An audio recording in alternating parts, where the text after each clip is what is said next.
Hello friends, welcome to chemistry concept classes में आपका स्वागत है। कल के लेक्चर में हम ये देखे थे कि कुछ एलिमेंट कैसे इलेक्ट्रॉनिक कन्फिग्रेशन एक्सेप्शनल शो करते हैं, इसके बारे में देखे थे। आज के लेक्चर में ये देखेंगे एनायन का इलेक्ट्रॉनिक कन्फिग्रेशन कैसे लिखा जाता है। ठीक, एनायन या फिर कैटायन या फिर इसको हम कह सकते हैं आयंस का इलेक्ट्रॉनिक कन्फिग्रेशन कैसे लिखा जाता है। तो हेडिंग है इलेक्ट्रॉनिक कन्फिग्रेशन ऑफ आयंस का इलेक्ट्रॉनिक कन्फिग्रेशन। अब जान लीजिए, जो आयंस होता है वो दो तरीके का होता है। पहला होता है कैटायन और दूसरा होता है एनायन। ठीक, कैटायन का फॉर्मेशन कब होता है? कैटायन का फॉर्मेशन तब होता है जब किसी एलिमेंट में एक इलेक्ट्रॉन रिलीज करता है। कोई भी एलिमेंट एक इलेक्ट्रॉन जब रिलीज करेगा तो कैटायन का फॉर्मेशन होगा।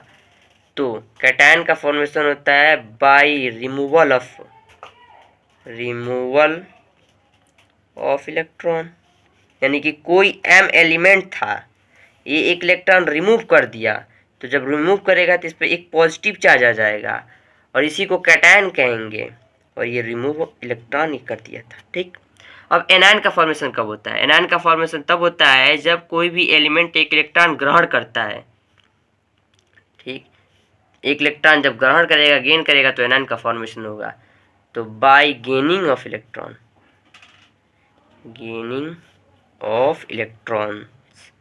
ठीक, यानी कि कोई एम मेटल था, एक इलेक्ट्रॉन को गेन कर लिया तो एम माइनस में चला गया। ठीक, यानी कि ये एनायन का फॉर्मेशन कर लिया। अब हम कुछ एग्जाम्पल के तौर पे देखेंगे कैसे इलेक्ट्रॉनिक कन्फिग्रेशन आयंस का लिखा जाता है। तो पहला एग्जाम्पल है ऑक्सीजन का। तो ऑक्सीजन पर 2- का एग्जाम्पल है। तो पहले न्यूट्रल में देख ले ऑक्सीजन का इलेक्ट्रॉनिक कन्फिग्रेशन। हाँ, तो ऑक्सीजन का न्यूट्रल में देखे तो 1s2 2s2 और 2p4।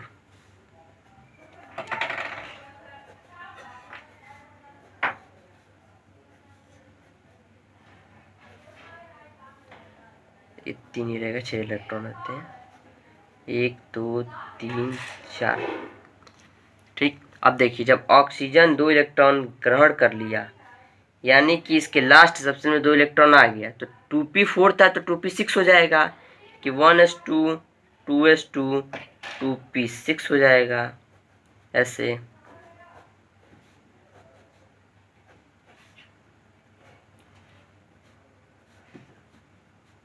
2p6 हो जाएगा।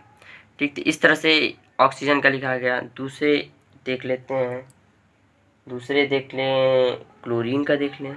Cl-17 होता है, कोई दिक्कत नहीं, आराम से आप लोग लिखें। होता है 1s2 2s2 2p6 3s2 3p5 17, और एक इलेक्ट्रॉन ये ग्रहण कर लिया क्लोरीन। पहले तो ये न्यूट्रल में था तो ये 17 हो गया। अब जब एक इलेक्ट्रॉन ग्रहण करेगा, क्लोरीन माइनस आ जाएगा, तो 5 की जगह पे ये 6 हो जाएगा। तो 1s2 2s2 2p6 3s2 और 3p6, यानी कि p इलेक्ट्रॉन लास्ट के लिए हम केवल दिखा रहे हैं। p में 6 इलेक्ट्रॉन की पूर्ति हो जाएगी। 1 2 3 4 5 6। मतलब ये है कि लास्ट इलेक्ट्रॉन में देखिए, जितने भी आयन ग्रहण कर रहे हैं उस लास्ट इलेक्ट्रॉन में, लास्ट सबसेल में इलेक्ट्रॉन लिया जा रहा है और लिया जाता है। ठीक, अब देखिए कैटायन का 2-4 देख लें।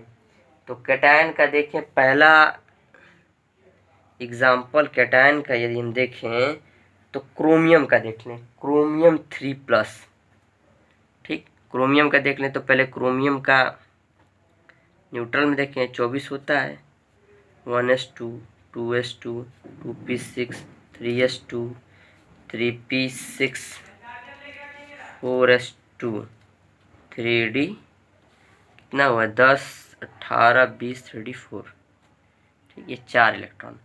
अब देखिए ये क्या किया, क्रोमियम 3 इलेक्ट्रॉन को दे दिया, 3+ है, यानी कि क्रोमियम अपने 3 इलेक्ट्रॉन को दे दिया। बात को समझिए, जब ये 3 इलेक्ट्रॉन को दे देगा तो इसको लास्ट सबसेल में ये s था और ये d था। 1 2 3 1 2 3 4 और एक 5d। 1 2 3 4 3 इलेक्ट्रॉन ये दे देगा, यस तो भरा हुआ है। जब 3 इलेक्ट्रॉन ये क्रोमियम दे देगा तो बचेगा क्या इसके पास, 4s2 और 3d। 3 इलेक्ट्रॉन दे देगा तो पहले इसमें से इलेक्ट्रॉन निकलेगा। एक्सेप्शनल बिहेवियर शो करता है, ये 5 बनाता है अपना, पहले इसमें से इलेक्ट्रॉन निकलेगा तो 4s 0 हो जाएगा और 3d 3 हो जाएगा। तो 2 इसमें से निकलेगा और 1 इसमें से निकलेगा, तो 3 निकलेगा तो 2 इसमें से और 1 इसमें से, तो इसके पास बचा कितना, 3 बचा। तो 3 का ड्रॉ कर देंगे और इसमें से 2 इलेक्ट्रॉन निकल गया। 3 5 1 2 3 इस तरह से क्रोमियम का हुआ। इस तरह से पॉजिटिव चार्ज आयंस का हुआ। अब देखें चौथा एग्जाम्पल, एक और एग्जाम्पल ले लेते हैं। किसी भी कैटायन का, रेडियम का ले लें, 23 होता है। देखिए तो ऑवेरेडियम का इलेक्ट्रॉनिक कन्फिग्रेशन हम लिखें, पहले तो न्यूट्रल में लिख लें। न्यूट्रल का वेरेडियम के इलेक्ट्रॉनिक कन्फिग्रेशन लिखा जाए तो आसानी से लिखा जा सकता है। वेरेडियम 1s2 2s2 2p6 3s2 3p6 4s1 और 3d4 ये होता है इसका इलेक्ट्रॉनिक कन्फिग्रेशन। जबकि 3 इलेक्ट्रॉन को ये ख़त्म कर दे रहा है, तो जब 3 इलेक्ट्रॉन को ख़त्म कर रहा है तो डी में कितना बचा, 1 तो इसमें से जाएगा और 2 इसमें से जाएगा, तो डी में तो 1 ही ना बचेगा, डी में तो 2 ही ना बचेगा। 4 था तो 2 निकला इसमें से और 1 इसमें से, तो V3 प्लस जो बनेगा लास्ट में वो 4s0 बन जाएगा और 3d2 बन जाएगा। यानी कि डी में केवल 2 ही इलेक्ट्रॉन बचेगा, 1 2 3 4 2 3 4 5, ठीक 2 इलेक्ट्रॉन केवल बचेगा। वेरेडियम में इलेक्ट्रॉनिक कन्फिग्रेशन जिसका एक्चुअल कन्फिग्रेशन ये होता है। और क्या किया, ये 1 इलेक्ट्रॉन इसमें से गया और 2 इलेक्ट्रॉन इसमें से गया, तो इस तरह से इसका पॉजिटिव, यानी कि आयंस का आराम से लिखा जा सकता है इलेक्ट्रॉनिक कन्फिग्रेशन। जिसको भी दिक्कत है कमेंट सेक्शन में अपना बता दीजिएगा। अब हम आते हैं, बोलना चलिए, अब अगला है topic Hund's rule. Hund's rule of maximum multiplicity।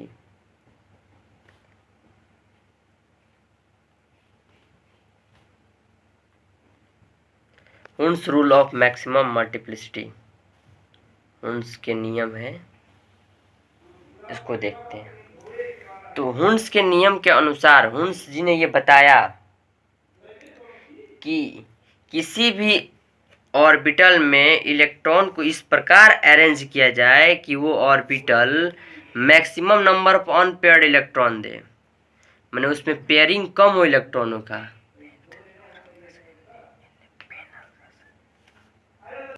तो हुन्स जी ने बताया कि किसी भी ऑर्बिटल में इलेक्ट्रॉन को इस प्रकार अरेंज किया जाए कि वो maximum number of unpaired electron दे, माने वो पेयरिंग कम हो, माने पेयरिंग हो ही ना, अनपेयर्ड इलेक्ट्रॉन दे।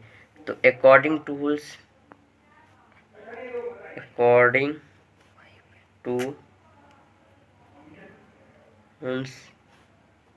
हुन्स जी के अनुसार, ये डबल इन्वर्टेड कॉमा में, the electrons are arranged among the orbital in this way, इस प्रकार से, in this way that it gives maximum number of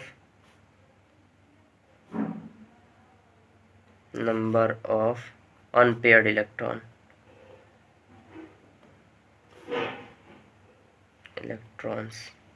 Hund's के नियम के अनुसार किसी भी एलिमेंट में, चाहे एलिमेंट के ऑर्बिटल में इस प्रकार इलेक्ट्रॉनों का अरेंजमेंट हो कि वह अनपेयर्ड इलेक्ट्रॉन अधिकतम दे, माने पेयरिंग उसमें कम हो। ठीक, जैसे कि ये ऑर्बिटल मान लीजिए p का है, 1 2 3 हाफ फिल्ड इलेक्ट्रॉनिक कन्फिग्रेशन द्वारा लिखा गया है। और इसमें देखिए पेयरिंग किसी भी इलेक्ट्रॉन के साथ नहीं है, सभी सिंगल है। तो इसमें ऑर्बिटल, इस ऑर्बिटल में, और हुन्स ने ये भी बताया अनपेयर्ड इलेक्ट्रॉन के साथ तो हो लेकिन वो पैरेलल स्पिन में भी हो। स्पिन क्या होता है, देखिए स्पिन का मतलब वो हो या तो फिर क्लॉकवाइज हो, ये क्लॉकवाइज डायरेक्शन में है, या फिर एंटी क्लॉकवाइज है। तो हुन्स ने बताया किसी भी ऑर्बिटल में इलेक्ट्रॉनों का अरेंजमेंट इस प्रकार हो कि वो अनपेयर्ड इलेक्ट्रॉन दे अधिकतम संख्या में अनपेयर्ड इलेक्ट्रॉन, और वो अनपेयर्ड इलेक्ट्रॉन एक पैरेलल स्पिन में हो, या फिर क्लॉकवाइज डायरेक्शन में वो इलेक्ट्रॉन हो, या फिर एंटी क्लॉकवाइज डायरेक्शन में वो इलेक्ट्रॉन हो। मैंने हुन्स ने ये बताया कि किसी भी एलिमेंट के ऑर्बिटल में इलेक्ट्रॉनों का अरेंजमेंट इस प्रकार हो कि वह मैक्सिमम नंबर ऑफ अधिकतम अनपेयर्ड इलेक्ट्रॉन दे और पैरेलल स्पिन में हो। ठीक, यानी कि यहाँ पर लिख सकते हैं विद पैरेलल स्पिन, ये छूट गया था, पैरेलल स्पिन, यानी कि वो या तो इलेक्ट्रॉन क्लॉकवाइज डायरेक्शन में हो या फिर एंटी क्लॉकवाइज डायरेक्शन में हो। तो यहाँ पर लिखेंगे अनपेयर्ड इलेक्ट्रॉन, यहाँ पर हैं देखिए p में unpaired electrons with parallel spin, parallel spin में है स्पिन। अब एक डी सबसेल में देख लीजिए कैसे, मैंने देखिए इलेक्ट्रॉन का भराव जो हुआ है वो इलेक्ट्रॉन सिंगल है, कोई भी इलेक्ट्रॉन से पेयरिंग किसी का नहीं है, और एक पैरेलल स्पिन में देखिए क्लॉकवाइज डायरेक्शन में है, सारे क्लॉकवाइज डायरेक्शन में है। ठीक, यहाँ पर लिखते हैं unpaired electrons with parallel spin. ठीक, इस तरह से इलेक्ट्रॉन का अरेंजमेंट हो। जैसे कि एग्जांपल लिख देते हैं p3 ऑर्बिटल, ऊपर वाला यही वाला एग्जांपल है।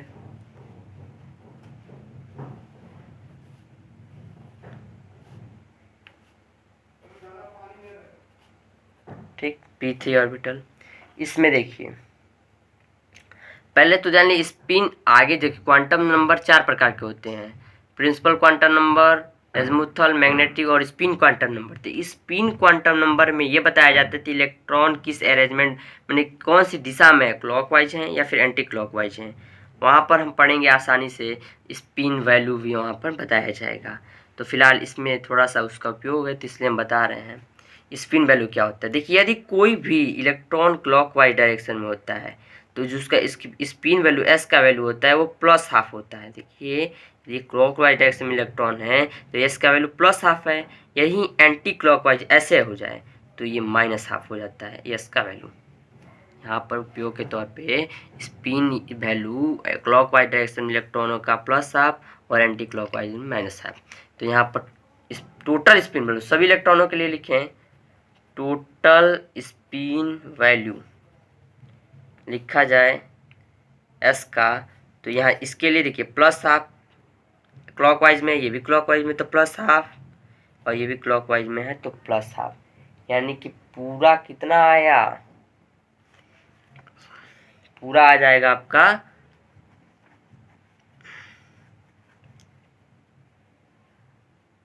अरे यार तो ये आएगा 3/2 टोटल स्पिन वैल्यू आ गया। और मैक्सिमम मल्टीप्लिसिटी क्या होता है, मैक्सिमम यहाँ पर चर्चा हुआ है मैक्सिमम मल्टीप्लिसिटी, तो मैक्सिमम मल्टीप्लिसिटी का फॉर्मूला होता है, मल्टीप्लिसिटी का जो फॉर्मूला होता है वो 2s+1 होता है। यानी कि इसके लिए देखा जाए p3 के लिए तो 2s का वैल्यू 3/2 और +1 यानी 4 आ गया। यानी कि p3 ऑर्बिटल के लिए तो मल्टीप्लिसिटी का वैल्यू 4 आया। अब एक और के लिए देखते हैं, और वो किसी एक और के लिए मान लें p3 ऑर्बिटल के ही देखेंगे एक और के लिए, लेकिन इसमें जो क्लॉकवाइज डायरेक्शन नहीं रहेगा, ये मान लें क्लॉकवाइज में था, ये एंटी क्लॉकवाइज और ये क्लॉकवाइज, कोई दिक्कत नहीं। अब यहाँ पर s की वैल्यू देखिए, इसके लिए +½ एंटी क्लॉकवाइज है बताए थे, -½ हो जाएगा। ठीक, और ये क्लॉकवाइज है ½ तो कितना वैल्यू आया भाई, हाफ ही ना आएगा। और मैक्सिमम मल्टीप्लिसिटी मैक्सिमम मल्टीप्लिसिटी यहाँ पर निकालेंगे तो 2s+1 यानी कि 2+1, इसका वैल्यू 2 ही आया। इसलिए इसका वैल्यू 4 आ रहा है, इसका वैल्यू 2 आ रहा है। समझ में आया? इसलिए पहले इसी तरह से इलेक्ट्रॉनों का अरेंजमेंट होगा। तो हुन्स रूल ने बताया कि किसी भी एलिमेंट में इलेक्ट्रॉनों का अरेंजमेंट जो होता है वो हमेशा इस प्रकार अरेंजमेंट हो कि वो maximum number of unpaired electron दे। इसी के साथ ही आज का लेक्चर यहीं पर समाप्त होता है। और आप हमारे चैनल को सब्सक्राइब करें, लाइक करें, शेयर करें, कमेंट करें, और कोई दिक्कत है तो कमेंट बॉक्स में ज़रूर लिखें।